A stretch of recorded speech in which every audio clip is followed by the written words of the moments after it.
बड़ी मुश्किल है, रोया मेरा दिल है, काहे मुझे अध्यक्ष बना रहे हैं। जाके कहां मैं सीएम बन जाऊं, कोई बतलाए ना, मैं रोऊं या हंसूं, करूं मैं क्या करूं। रोऊं हंसूं, ये क्या कंफ्यूजन है शेखरू? अरे बंदरू, ये कंफ्यूजन मेरा नहीं है, ये कंफ्यूजन है राजस्थान के मुख्यमंत्री श्री अशोक गहलोत का। कांग्रेस आला कमान उन्हें पार्टी का अध्यक्ष बनाना चाह रहा है। गहलोत साहब इस बात पर कभी रोते हुए लग रहे हैं तो कभी हंसते हुए लग रहे हैं। यह है कंफ्यूजन। ऐसा लग रहा है कि कांग्रेस का राष्ट्रीय अध्यक्ष बनने के चांस पर भी उन्हें इतनी खुशी नहीं हो रही है जितनी राजस्थान के सीएम पद से हटने से दुख हो रहा है। उन्हें समझ में नहीं आ रहा है कि मैं रोऊं या हंसूं, करूं तो क्या करूं। इसलिए मैं कोई मना नहीं कर पाऊंगा। जहां मुझे कहेंगे अगर मुझे फॉर्म भरना तो फॉर्म भरूंगा।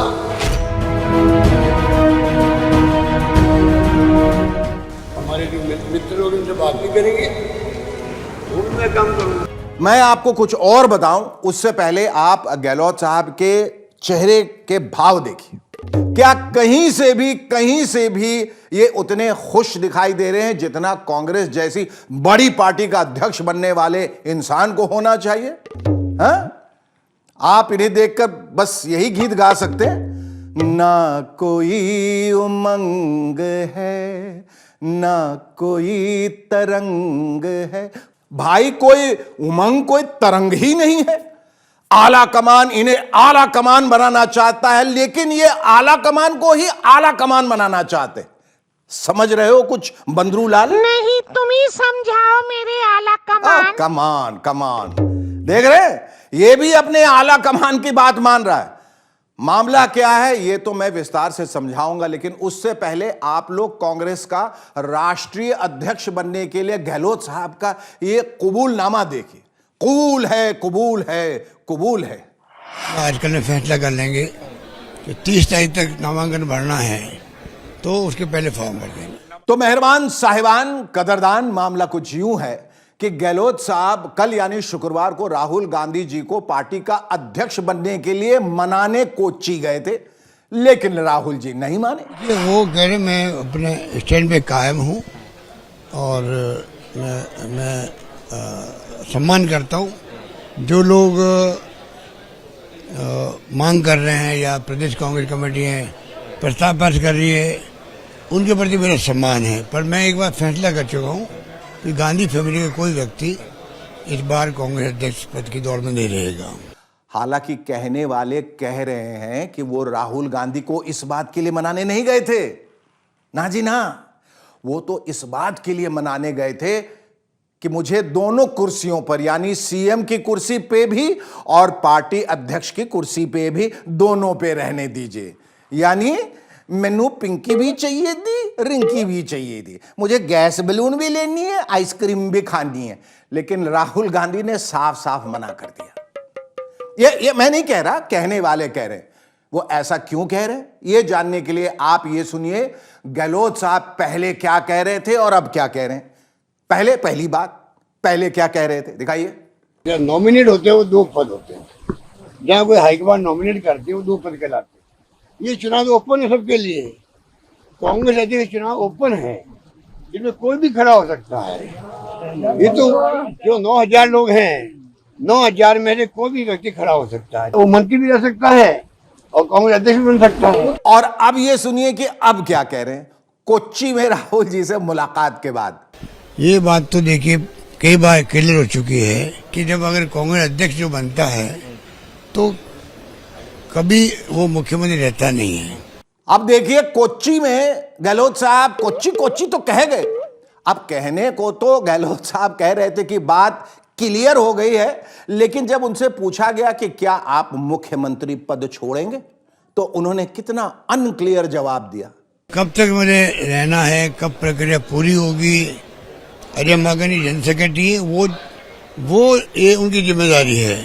वो कांग्रेस प्रेसिडेंट से बात करके वो फैसला करेंगे भाई कि कब क्या निर्णय होना है आगे, वो सब उनके ऊपर है। शायद इसीलिए कहने वाले कह रहे हैं कि गहलोत साहब दोनों पदों पर रहना चाहते थे, लेकिन वो खुद क्या कह रहे हैं मालूम है? जो कह रहे हैं उसे सुनकर आप हिल जाएंगे, तो हिलिए, मेरा मतलब सुनिए। अगर मेरा बस चले तो मुझे 40 साल तक इस पार्टी ने, कांग्रेस पार्टी ने, हाईकमान ने मुझे हर पद पे रखा है। मेरा बस चले तो मैं तो दोनों पद पे नहीं रहूं और राहुल गांधी के साथ में जाता मैं निकल जाऊं। यकीन नहीं हो रहा होगा ना आपको, सचिन पायलट को भी नहीं हो रहा होगा शायद। पता है ना क्यों नहीं हो रहा होगा? 2 साल पहले का कांड याद है? रुकिए, मैं गाकर समझाता हूं। निकम्मा किया इस दिल ने, नहीं सीएम ने। हम जानते थे कि निकम्मा है, नाकारा है, कुछ काम नहीं कर रहा है, खाली लोगों को लड़वा रहा है। नाकारा, निकम्मा। पायलट साहब के बारे में इनके जो ये उच्च विचार थे वो बदल गए होंगे क्या? ये सीन देखकर समझ जाएंगे। देखिए, गहलोत साहब कल वाले वीडियो में प्रदेश कांग्रेस के अध्यक्ष गोविंद सिंह डोटासरा जी को कैसे फ्रेम में ला रहे हैं। देखिए, यूं समझिए कि डोटासरा जी को जबरदस्ती सीन में ला रहे हैं। इस सीन को देखकर मुझे क्या लग रहा है पता है बंदरू? क्या? मुझे लग रहा है कि इस सीन को देखकर पायलट साहब समझ गए कि गहलोत साहब उन्हें आज भी कंडक्टर ही बनाए रखना चाहते हैं। शायद इसलिए कल केरल से जयपुर लौटते ही वो विधानसभा अध्यक्ष सीपी जोशी से मिले। कहने वाले कह रहे हैं कि पायलट साहब हाई कमान से इशारा मिलने के बाद ही कोच्चि से आनन फानन में जयपुर पहुंचे। वैसे इस हड़बड़ी की एक और वजह है। डोटासरा के अलावा गहलोत साहब के एक और खास विधायक हैं महेंद्र चौधरी, जिन्होंने खुलकर कह दिया है कि अगला बजट अशोक गहलोत ही पेश करेंगे। राजस्थान में अशोक गहलोत जी ने अभी जब विधायक दल की मीटिंग हुई थी उस वक्त ये बात कहा था कि सभी विधायक जो है अपने को वापस कैसे जीत के आना है, राजस्थान में सरकार कैसे लेके आनी है, बजट के अंदर अर्ली जो बजट पेश किया जाएगा उसकी तैयारियां की जा रही है और उसके माध्यम से ये लगेगा अशोक गहलोत जी बजट पेश करेंगे। समझे कुछ? बजट पेश होगा अगले साल फरवरी में और कांग्रेस का अध्यक्ष तय हो जाएगा इसी अक्टूबर तक। तो चौस साहब के हिसाब से या तो गहलोत साहब सीएम की कुर्सी नहीं छोड़ेंगे या फिर अध्यक्ष नहीं बनेंगे। भाई तभी तो फरवरी में बजट पेश कर पाएंगे। यानी पायलट साहब को एक बार फिर धैर्य रखना पड़ सकता है, जैसा राहुल गांधी जी ने कुछ साल पहले रखवाया था। कांग्रेस पार्टी में 2004 से काम कर रहा हूं। पेशेंस नहीं आएगी तो क्या आएगी? देखो बैठे हुए सचिन पायलट जी बैठे हुए, मैं बैठा हूं। भैया पायलट साहब ने आपके कुछ कहने पर पिछली बार तो पेशेंस रख लिया था राहुल जी, लेकिन अपने ग्रह नक्षत्रों में एक बार फिर से राहु की दशा देखकर पता नहीं इस बार रख पाएंगे या नहीं। और अगर उन्होंने पेशेंस नहीं रखा तो क्या पता, हु नोज, राजस्थान में भी कांग्रेस की हालत पंजाब जैसी ना हो जाए। ये मैं नहीं कह रहा, ये तो कहने वाले कह रहे हैं जी। बिहार के मुख्यमंत्री और जदयू के नेता नीतीश कुमार जी ने जब बीजेपी के साथ कट्टी करके आरजेडी का हाथ थामा और संकेतों में जता दिया कि वो 2024 में प्रधानमंत्री पद के उम्मीदवार होने वाले हैं, तभी से वो कई दलों और लोगों की निगाहों में खटकने लगे, खासकर बीजेपी नेताओं के, क्योंकि बीजेपी को डर लगने लगा है कि बिहार में आरजेडी और नीतीश बाबू के मिलन से 2024 में कहीं उसका सीन खराब ना हो जाए। इसलिए राहुल गांधी की भारत जोड़ो यात्रा पर निशाना साधने का काम स्मृति ईरानी और संबित पात्रा के हवाले छोड़कर बीजेपी के अचानक के कहे जाने वाले अमित शाह पहुंच गए हैं बिहार। वहां सीमांचल के इलाके में रैली करते हुए शाह जी ने लालू यादव पे कम और अपने पुराने पार्टनर नीतीश बाबू पे अधिक हमला बोला। लालू और नीतीश की जोड़ी को पेट में दर्द आ रहा है। सुन लीजिए नीतीश बाबू, कान खोल कर सुन लीजिए। आपने आपकी राजनीति की शुरुआत से ही एक के बाद एक कई लोगों के साथ यही किया है। प्रधानमंत्री बनने की लालसा में वो फिर से बीजेपी को धोखा देकर लालू जी के पास चले गए हैं। मुझे बड़ा अफसोस है, प्रधानमंत्री बनने के लिए नीतीश बाबू ने जो एंटी कांग्रेस राजनीति से जन्म लिया, इसकी पीठ में छुरा भोंककर आज आरजेडी और कांग्रेस की गोदी में बैठने का काम किया है। यह सब सुनकर जदयू और आरजेडी के नेताओं को तो मिर्ची लगनी ही थी, सो लगी।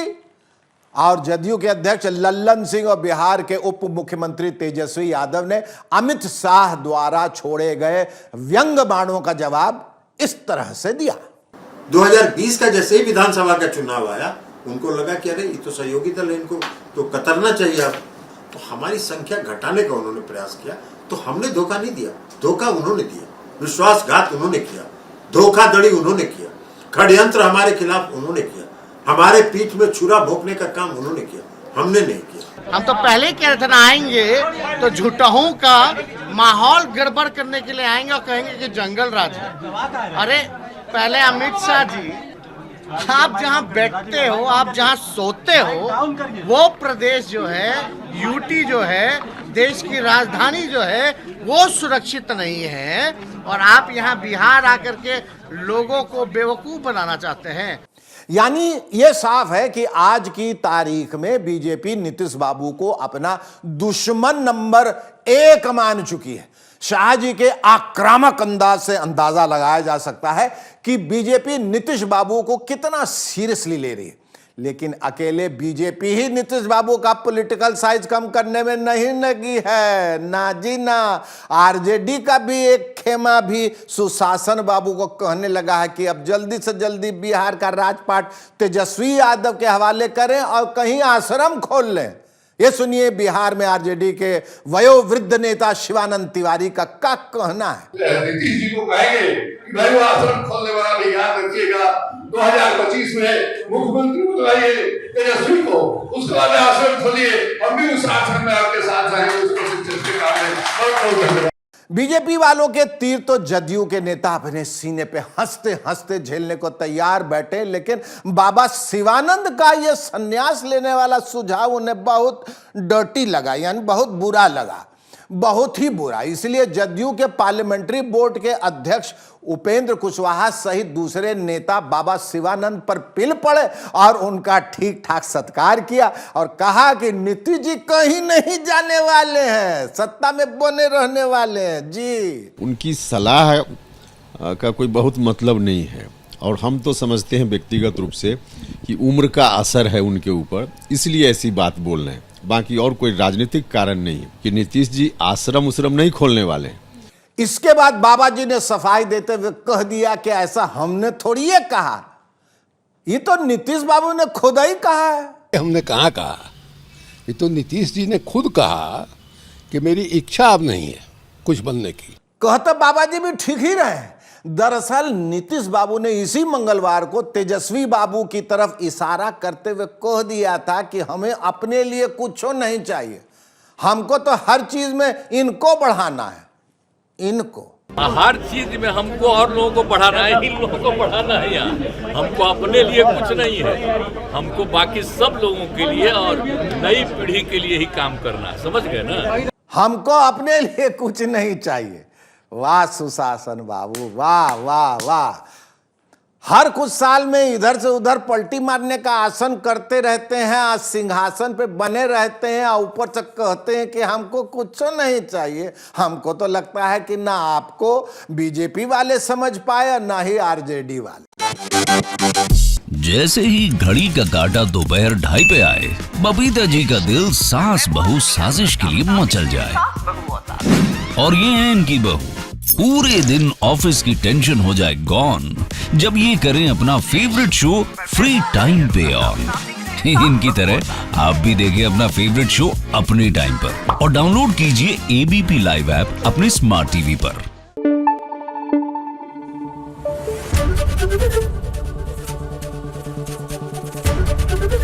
एबीपी न्यूज आपको रखे आगे।